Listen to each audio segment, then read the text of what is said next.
I'm going to show you all how to reverse a video in Capcut Mobile. But before we get into the video, I'd like you guys to subscribe to my channel, hit the notification bell so you never miss any of our videos.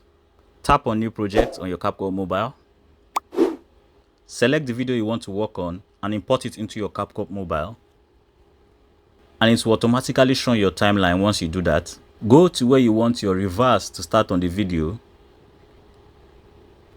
Once you are there, go to the panel below your timeline and tap on the edit icon. Tap on the split icon. And now go to where you want your reverse of your video to end. Once you are there, tap on the split icon again. And now you have isolated the particular part of your video that you want to do the reverse on. It's already selected. Go to the panel below your timeline again and look for the reverse icon. Tap on the reverse icon and Capcut will start reversing that particular part you isolated in your video.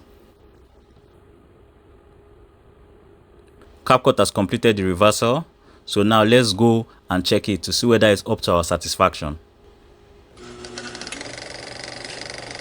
And as you can see, the video is moving in reverse. And that is how to reverse a video clip in Capcut Mobile.